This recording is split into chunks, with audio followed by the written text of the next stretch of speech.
All right, guys. I am Joey from Above the Stigma, and I am here with four of our mental health advocates, four people coming from four different places in life. And this is our first meeting where we're talking about mental health to its fullest capacity, where these are the conversations that should be normalized in our households, in our schools, between our families, between our friends, even strangers like this. And so we're going to go down and I'm going to introduce our advocates and we're just going to talk. So for those of you guys that are following and going to be listening along, I appreciate you guys and I appreciate the openness with seeing what a safe place should be. And we're going to start with Ananya, then we have Jessica, and then we have Rylie, and then we have Nic. So Ananya, what's Hey, up? my name is Ananya. I have had trouble with anxiety for a lot of my life. I'm a pretty big perfectionist, or at least I like to be. So that's been something that has just been, I've struggled a lot with. And then I've moved around a lot in my life. I was born in Oregon, and then I moved to Arizona, and then we moved here to California recently, actually. So I've had a lot of trouble with moving, and I've moved schools too many times. So that's been hard, and especially, and I guess I've grown more independent just through that. So I don't really like to rely on anyone but myself. But at the same time, I because of that, I get very lonely. So I always try to like reach out to people, not in person, just because I get anxious when I do that in person. But um, online is a little bit better. But then as soon as I get to meet them and get to know them more online, and then it's just more comfortable talking to them in person. I've also been playing soccer for most of my life. I actually just came back from practice. So I guess it's kind of like a release. I have like a team and they're nice and all, but I don't know. I just like being by myself. But it's fitness has played like a big role in stress relieving for me. Yeah, I've had recently actually this over 2020, I had a really hard time just kind of living. Everything in general was hard. I was coming to terms with things like my sexuality and things like just the way I looked and the way I am and the way I feel. And I tried to, I had, I had a lot of time in my hands this March just because everyone was trying to figure out how to do school over this pandemic. And so we had a lot of free time. And I was like, okay, so I'm going to go on a diet and we're going to see how this works out. Lo and behold, I got like a full-blown eating disorder, and so I'm stuck in the middle of that. I've just been struggling a lot with that, and it's so hard because my parents weren't aware of any of this. They didn't even know what depression was before I had it. They didn't know anything about it. It's my dad had gone through things like this, but he said he went through this in his mid-college years, so he had no idea how to deal with it at my age, and he was just like, "Oh, it'll blow over. Like you can't be sad over some silly boy, or you can't be sad over this." So it's definitely so stigmatized, especially as the younger generation to like feel this way. So I guess I really, really want to help other people feel okay to talk about this and not have to go to like a treatment program where you have a diagnosis and you finally feel valid. I want people to know that they're valid without having to go to the extent of making an attempt or having to go to the extent of being hospitalized. Like it doesn't need to come to that. You deserve help and you deserve your story to be heard at any point in your life. So I guess that's what I'm trying to do here as an advocate. Fantastic. Fantastic. Thank you. Thank you for sharing that. That was beautiful. That was beautiful. So thank you. Jessica? Okay. Hi, my name is Jessica again. Um, I would like to go off on what Ananya said. I hope I'm saying that right. Okay, hi. Um, I think what she said about how most people because I was just talking to Joey about this, how for me, I've always felt like for my mental health to be valid, I needed to have a diagnosis or something, which I don't want to say have access to, but I don't really talk to my parents about it, so I can't go to them and be like, oh, I need to see a therapist, or I just want to talk to someone. But I also have my friends, which is really good, and they're very supportive of me, and we kind of just talk about it to each other. But yeah, I feel like that's very important, especially from like a really young age, because we're growing up in a society that's constantly changing. We're seeing many of like our generation speaking out towards things that we've been towards things that have been happening. And I guess for some of us, we're just realizing this, like quarantine was the time to realize that, or we got more involved or started educating ourselves more about the things happening in our world. And you see people like discovering their sexualities, among other things. And quarantine really was that time to do that, but it was also a very hard time for people. And for me, it was a time where I lost my grandpa, who I couldn't even go to his funeral. I couldn't travel, and he lives in Nigeria. Couldn't really travel to see him. So I I still dream about him to this day.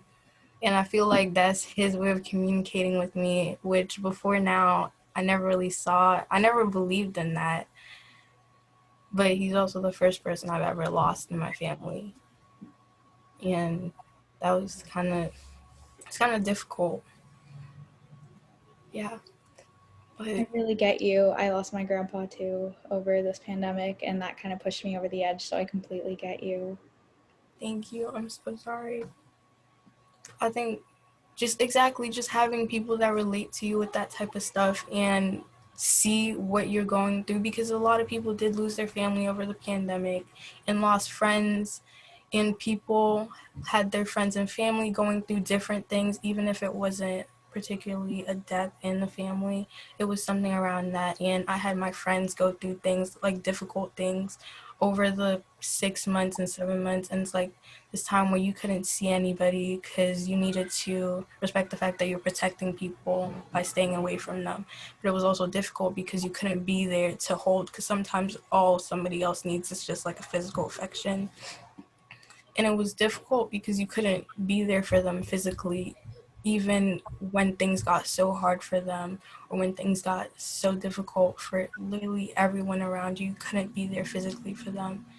And I feel like that, just seeing your friend hurt and seeing your friend in such a hard position with no way to get out, no way to ask for help, especially over the quarantine, because you had a record number, you had people calling mental health lines and mental hotlines over the weekend or over the pandemic, because my friend did call a mental hotline after me and my other friend told her to.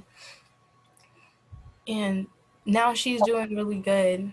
now she's now she's like succeeding, and she's thriving, and she's getting like, she has such a good job, and she's trying to better herself, which I love for her. And I love seeing all my friends and family, even if I don't know you, I love seeing people thrive and just be better and succeed at life, because life is hard, and I think we often forget that. And I kind of just want mental health to be talked about in school, especially in schools, because you're having our young generation, you're having us grow up in a society where the older generations, they didn't talk about this. They weren't, some people, because my parents are immigrants, they weren't even aware that like half of these things were things, and they probably still aren't aware of a good majority of mental health. And I feel like explaining that to them, it wouldn't be hard, but there's still some things that you can't explain through words to people who don't understand, or just haven't, or even like they've been through but don't realize that they've been through it. And it's difficult to explain that. And I feel like especially to immigrant parents, because they've gone through, like my parents, they lived in Nigeria, or they live in Nigeria, and their situation, because you have like police brutality there. You have people dying and people killing other people, and they witness these violence every day. And I even saw some as a kid and didn't even realize it until recently. But even with that, they understand that and they see that, and they just don't process it.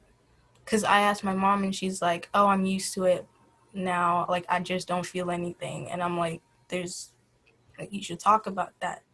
It's like you have our older generations of parents that aren't talking about these things. And it's like, if your parents aren't talking about it, how do you expect the little kids to talk about it? And school isn't teaching you any of this, and school doesn't help with any of it. And all you do is you go to school every day or for 5 days a week, at least for some people. And now with quarantine, you're not seeing people, you're not seeing interactions. You're kind of just in your own bubble and between these four walls, just sitting with the same schedule where you wake up maybe 3 minutes before your class and you turn on your computer and you go to it, and just the same repeating cycle. And you're just in there. Like for me, a good majority of the time I'm in my room, I'm in these four walls. For about like the entire quarantine, I have not left my room, or at least my house. Maybe on 2 different occasions, because also my parents are really protective of just like keeping everyone away from the virus and stuff like that. So with that, and it's like, I just wish that mental health was taught in schools, because you have counselors available to you, but it's not talked about. And when counselors are always like, you could talk to us about anything. But, well, I go to a Catholic school, and when they say anything, it's pretty limited what anything means. At least I think so. And I don't know. I feel like kids also stigmatize it even if they don't mean to. And yeah, I just wish it was taught in schools, more taught.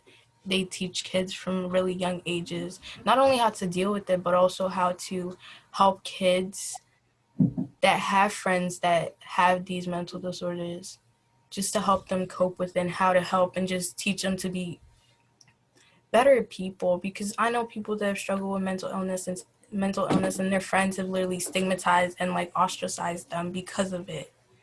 And I don't think a lot of people understand what that does to somebody, what that does to someone even more. I just wish it was talked about a lot more. Awesome. Yeah, no, 100%, 100%. That's why we're coming from all different backgrounds. That's why we have the age groups that we have. Youngest is 14, oldest is, I believe, 60 or 65. So these conversations are needed. And especially as you were saying, like students, I remember when I was in school, if you had something to talk about, you never went to the guidance counselor. It was never a thing, because as soon as you go there, what's going to happen? Your parents are going to find out. And then this whole series of things that you needed to talk about, but you were so worried about what others would think about you, that you decided that you didn't get the help that you needed. So what did you do? You drove yourself even deeper into whatever that feeling was. And especially if that was like an early onset mental illness that was going through, because like my anxiety and my depression, that started early. And I never knew, I just knew I got panicked sometimes.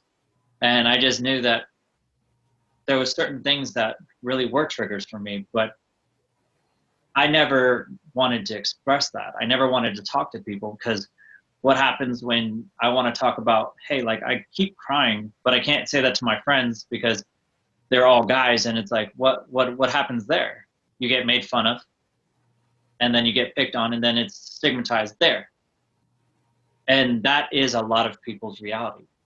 And so you're 100% right. This should be taught at an early age, because mental health should be hand in hand with physical health. If we have PE, we should have some type of mental health class. Let them be 30 minutes each. Let that be something where, hey, we're going to teach you about being physically fit, because that does tie in with our mental health. Then maybe doing a little bit where like, hey, like these are some breathing exercises where like if it does get a little stressful, these are some things that we can be doing. And hey, if you know that a friend's going through something, maybe reaching out. Maybe here's like 5 questions you could ask to a friend to make sure they are doing okay. And when to actually get a grown up or when to actually grab the counselor to make sure that we are really helping students when we need them or when they need to be helped. So thank you. Thank you, Jessica. Rylie? Ooh. Let's see. Definitely. Okay, I'll just give a little about my background and then I'll start off from there. So I first began my struggle with depression around the age of 13, so in middle school. And I remember I was like the only person. I felt so different and lonely. It was such a weird feeling at a young age, and I just grew up with that feeling, and I didn't tell my friends until this year. I was like, hey, I think I need to let you know that I'm struggling with depression. And one of the hardest things I think for people is opening up when they can open up, I think. I was afraid of people not being able to interpret it the right way, to take it the wrong way, to think, oh, like, I need to watch out for her. It's like, no, I need a friend. Like, I need you to know that I'm not 100% okay all the time. I need you to, be there, check in on me. And I think when people hear depression, they immediately think suicide. It's a lot more than just, the label. It's so much. It's one of my, I have low days and high days. On my low days, I literally cannot get out of bed. I won't eat, I won't drink water. And then on the high days, you wouldn't recognize me. It's just opening up is definitely the hardest part, I think. And to encourage others to open up, and that it's okay to open up, because I was scared. It is scary to share that piece, so personal, piece of like, it's a piece of yourself. It's someone, it's like, ooh, kind of cheesy, but it's like introducing someone else to your friend, because you are so many different people in yourself. And I think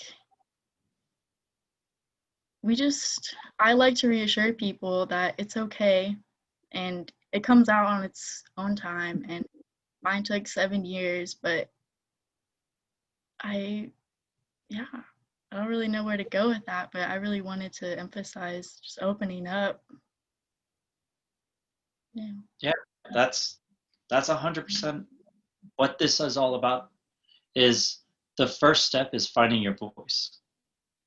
And that's what we've all done, whether this was our first step of finding it, because for some of our mental health advocates, this was their step. And that's perfectly okay, because we all have our own mental health journeys. I wish I could sit here and tell you guys that I was gung-ho about taking care of my mental health. No. It wasn't that way. For 21 years, I held a secret away from my family. And that secret just got darker and darker as life went. And I did it through a series of videos. And you're talking about that first initial scare of introducing someone else. I felt that. And everyone feels that to its truest form when it's like, hey, I'm not actually always okay. I'm actually not always super fun, super energetic. That sometimes this smile that I carry around really is just like a defense mechanism to make sure that people just didn't think of me differently. But this is us saying that, no, it's okay. It's scary, very scary. The first time you do it, maybe the second, maybe the third, maybe it takes a year, but it doesn't get easier to talk about. We just get stronger when we talk about. And I thank you. I thank you for that. Nic? It's like, where do I start? I started having anxiety really young, as in like 5 or 6 years old. I would have really bad anxiety attacks. And my parents didn't really know why. You know, I'd just suddenly be filled with absolute terror and couldn't stop crying, couldn't breathe, and that was never addressed, and it stayed that way for a long time. But it got to be normalized. That was just kind of, that's Nic, that's Nicole, that's part of who our kid is.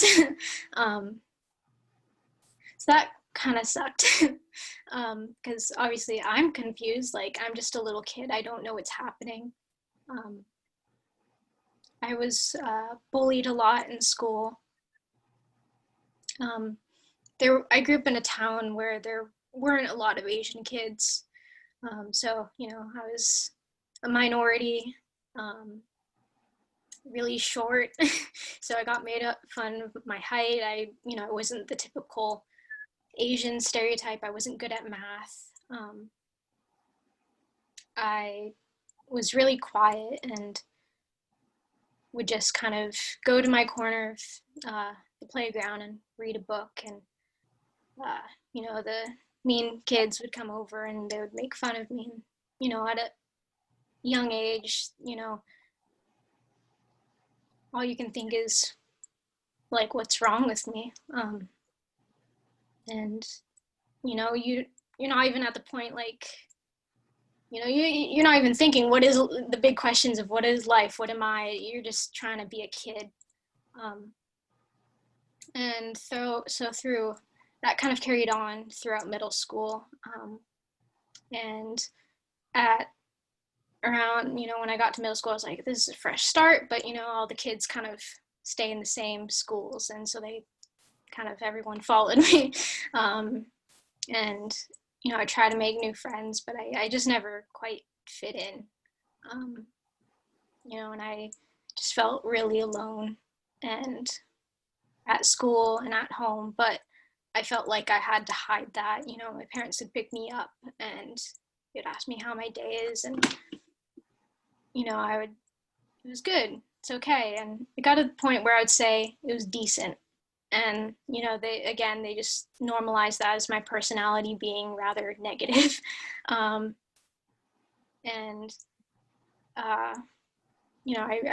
turned to things like self-harm, and, there are times when I just really wanted everything to stop, and I just wanted to die. And, I didn't want to tell anyone, and if I did, or made any implication that I did, it's taken as a joke, and everyone's like, oh, I want to die, oh, and it's just a laughing matter, and it's not.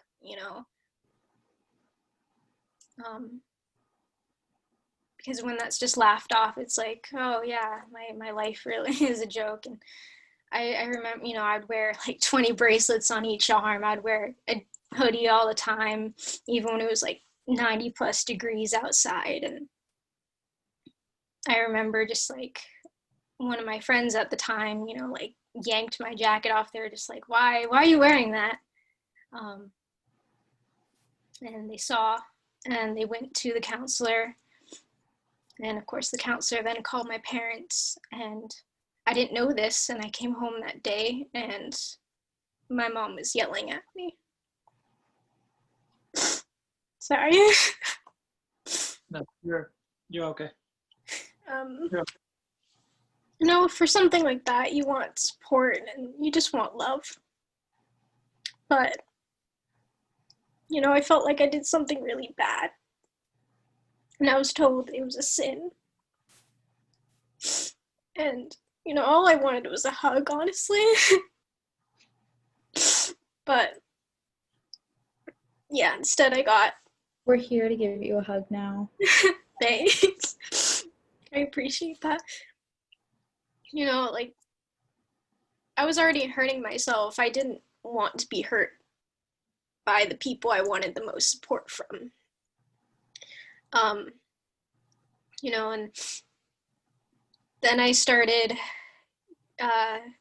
getting therapy, but, you know, all therapists are different. You know, it's going to be hard to find the right match, and I was really scared of getting therapy because, you know, the whole stigma of it, you know, it's like, I didn't want to be diagnosed. I didn't want to be seen as, you know, I didn't want to seem crazy. I didn't want to, you know, have that. But so I went and I felt like I was just being interrogated, and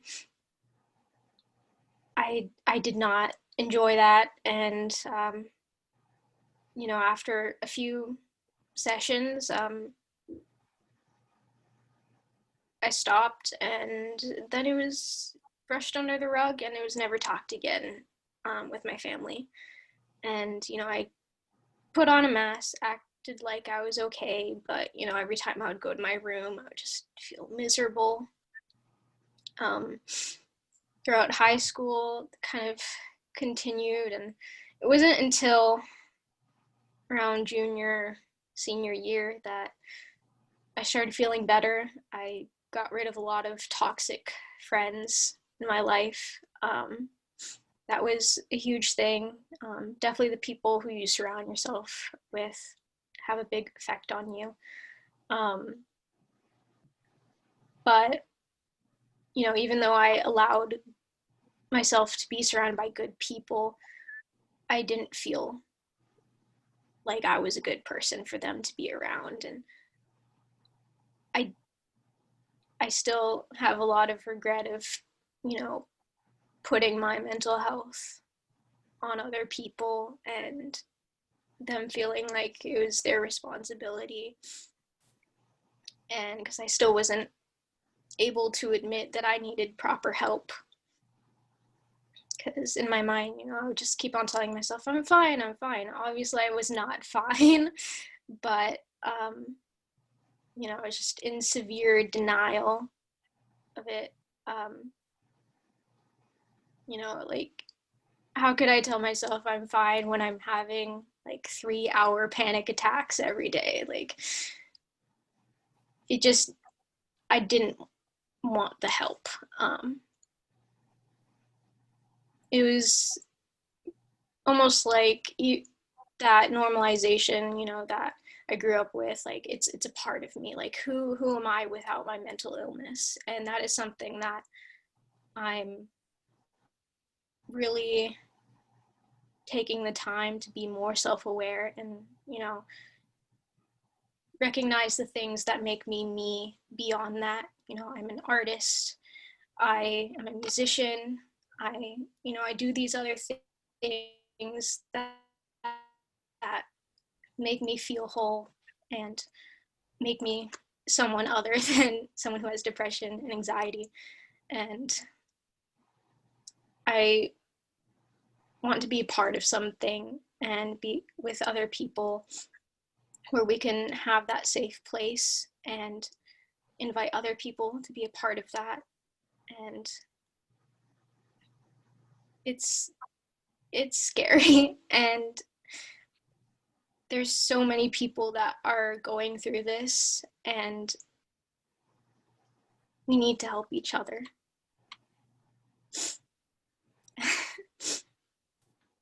That was, yeah, very. Sorry for getting emotional. I don't even know if you guys can see me. I'm like trying to hold myself together. Thank you. And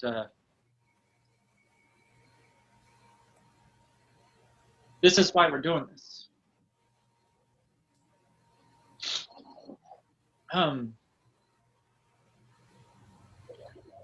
It's tough. It gets tough sometimes.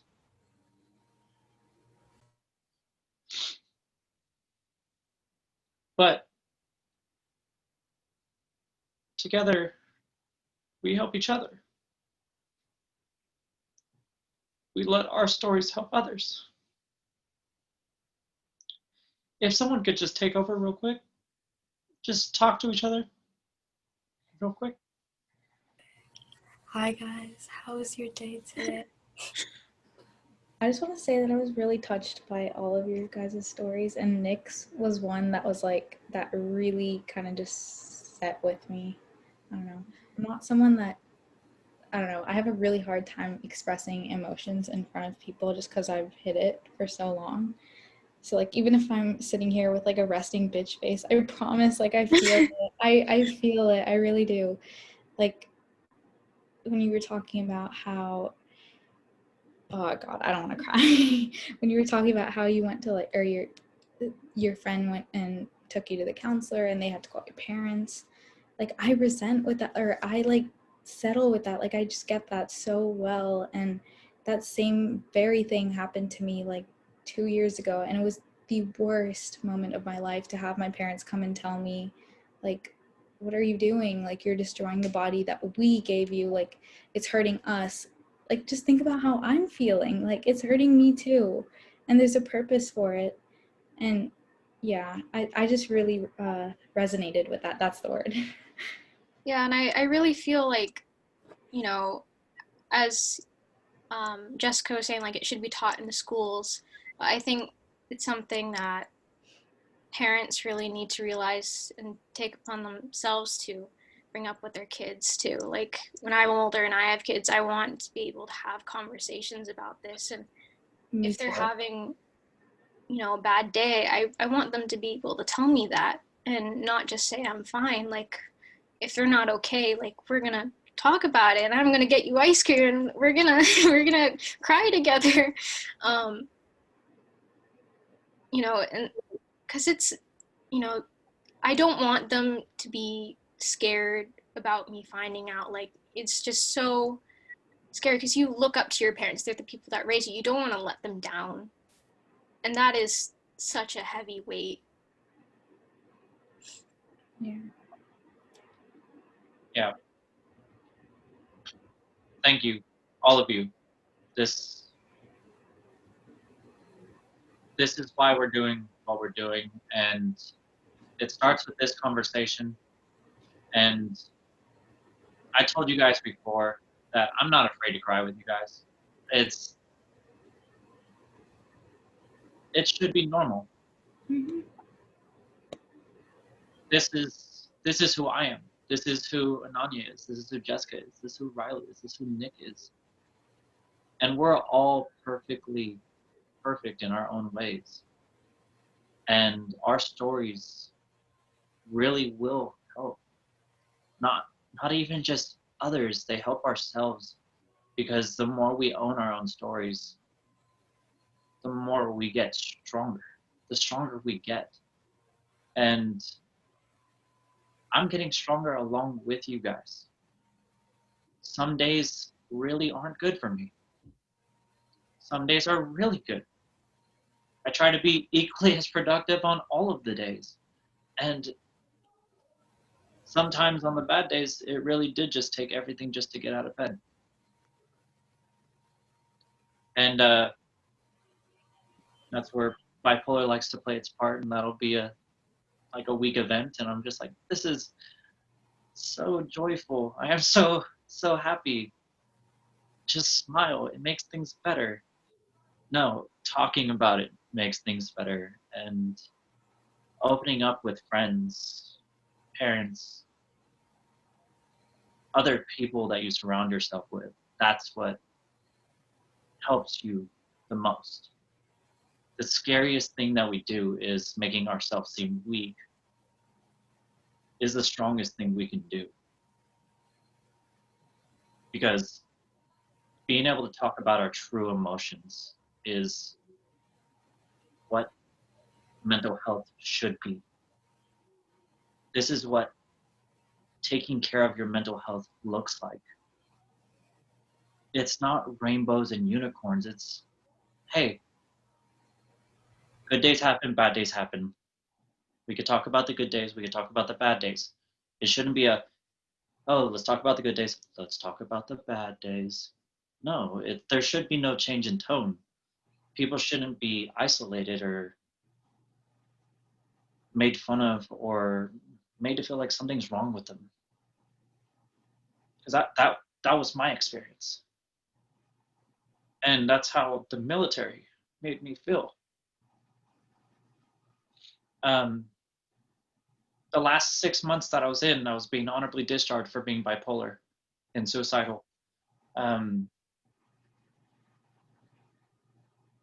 It all changed. I thought it was just me, my commander, and my captain. I thought it was our little secret. I went to outpatient every single day. Nobody asked questions while I was gone all day. I would just show up for like the last hour, and then they'd be like, come back, and everyone's like, what's up, Joey? Everyone was good, whatever. Until one day I came back and some random person who I've never met before, I was literally sitting there doing something, and he was like, hey, did you take your medication today? And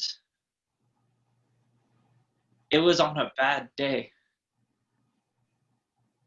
And it just crushed me. Because it's like, do we all just know? Are we all just pretending? I was like, everyone's just looking at me. And that changed the tone of the rest of those months that I was in the military. And that changed the tone of me taking care of my own mental health. After that, one comment. All it took was one. I already hated myself enough. All it took was one. But with all of our experiences being different, all of you being amazing individuals, we are really going to be able to help a lot of people. Because we're humans. We're people. We're not reading textbooks telling you, this is how you be happy. No, because sometimes it's not. And that's okay. And it doesn't matter what mental illness you have, what symptoms of your mental health you're going through. We all care about you guys. And we care about each other. This room is the safest place you can get because it's just 5 people just being real with each other. We don't need small talk all the time, because when we go into our defense mode of, how you doing? Oh, fine. How you doing? Oh, living my best life. Never mind, I was just crying in my car. Never mind, it was hard. Never mind, my anxiety kept me up all last night. This is the safe place we're building. And I really appreciate every single one of you guys. Really. Guys, we're just starting. This is just the beginning. And as much as we're going to be there for everyone else, it's important that we understand that we're humans too. We're still living our mental health. We're still living with our mental illnesses, and it's okay. For the first time in some of our lives, it's finally okay.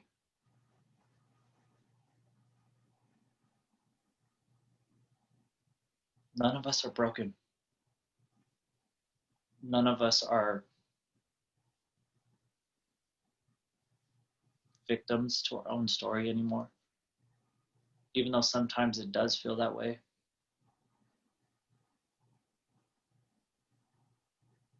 We're a group of people that truly just care about people. And that's the beauty of this.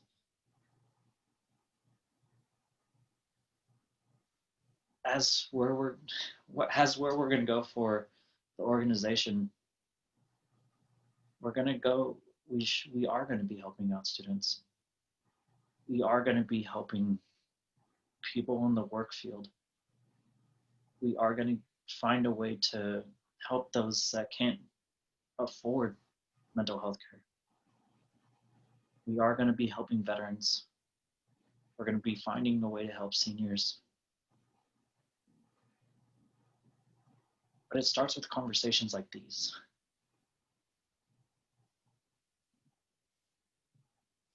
So I truly do thank you guys, because you guys are a group of the most amazing individuals I've ever virtually met. And let's keep fighting for this. Let's fight to give that safe space, and let's fight as much as we can and give our hand out to every single person that needs a hug. Every person that just is having a tough time. That's the group of individuals we are.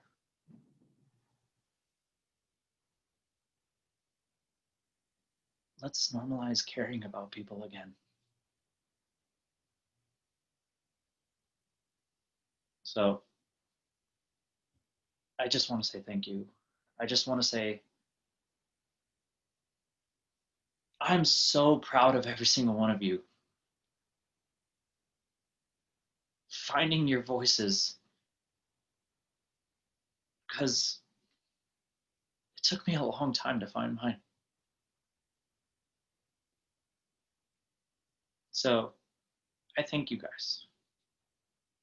I thank every single one of you guys for choosing to live above the stigma. And I thank you for the millions of people that you guys are going to help save down the road. And even if it's not that many people, saving one person and feeling like you really did help one person really does give your life meaning. So I think that's a good first conversation.